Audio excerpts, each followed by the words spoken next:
السلام علیکم۔ وعلیکم السلام۔ امی جان یہ دیکھیں آج مجھے کیا ملا، یہ دیکھیں کتنی مزیدار چاکلیٹ ملی۔ امی مجھے بھی چاکلیٹ ملی ہے۔ امی آج اسمبلی میں امام جعفر صادق کے بارے میں تقریر تھی۔ اس دوران میڈم نے اچانک پوچھ لیا کہ امام محمد باقر کی والدہ کا کیا نام ہے، تو میں نے فوراً بتا دیا کیونکہ میں کل ہی دادی جان سے سن کر گیا تھا۔ اس پر مجھے بھی چاکلیٹ ملی اور میں نے یہ بھی بتا دیا کہ آپ نے کئی 100 شاگردوں کی تربیت کی، سب سے پہلے اسلامی سکہ متعارف کروایا اور 5 ظالم بادشاہوں کا زمانہ دیکھا۔ اس پر مجھے بڑی شاباش ملی۔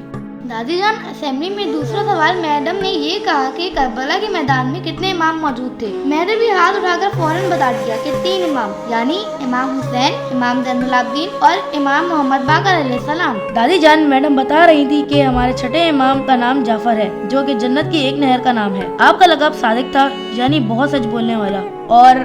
اور دادی جان میڈم بتا رہی تھی کہ چھٹے امام جمعے کے دن 17 ربیع الاول کو مدینہ منورہ میں پیدا ہوئے۔ آپ کی والدہ کا نام فاطمہ تھا، جو ام فروا کے نام سے مشہور تھی۔ وہ بہت ہی نیک اور عبادت گزار خاتون تھی۔ دادی جان میڈم بتا رہی تھی کہ جب امام محمد باقر علیہ السلام شہید ہوئے تو امام جعفر صادق علیہ السلام کی عمر مبارک 34 برس تھی۔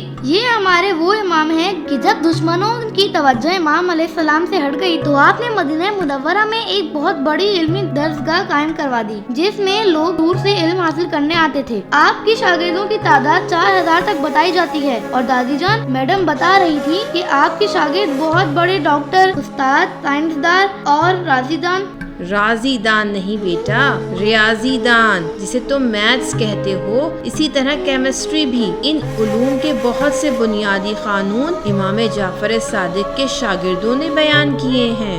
امام صادق کے زمانے کی خاص بات یہ تھی کہ آپ کے دور میں بادشاہ خود آپس کی لڑائی میں مصروف تھے۔ آپ نے اس موقع سے فائدہ حاصل کرتے ہوئے لوگوں کی تعلیم و تربیت کا کام کیا اور فقہ جعفریہ کی بنیاد ڈالی۔ آپ کی مدت حیات تمام ائمہ سے زیادہ، یعنی 65 سال تھی۔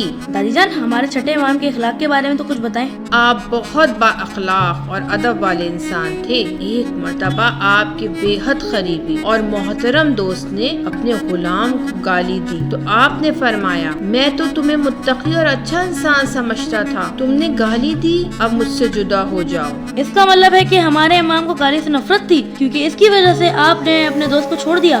امام جعفر صادق بہت شجاع اور نڈر انسان تھے۔ ایک مرتبہ مسجد نبوی میں مدینہ کے حاکم نے منبر سے آپ کے جد مولا علی اور اہل بیت کو برا بھلا کہنا شروع کر دیا۔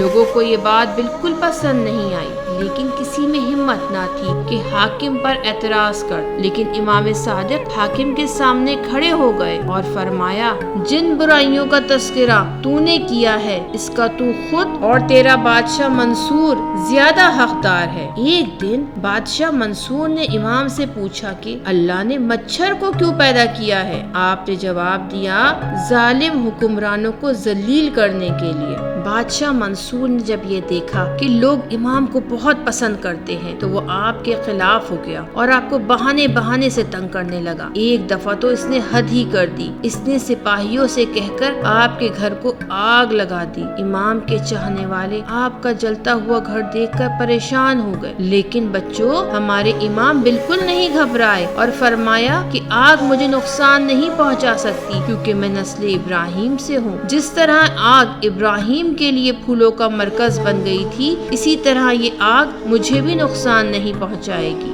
لیکن دادی جان ہماری میڈم نے تو بتایا تھا کہ منصور دوانکی نے ہمارے امام کو زہر دے کر شہید کیا، کیا یہ درست ہے؟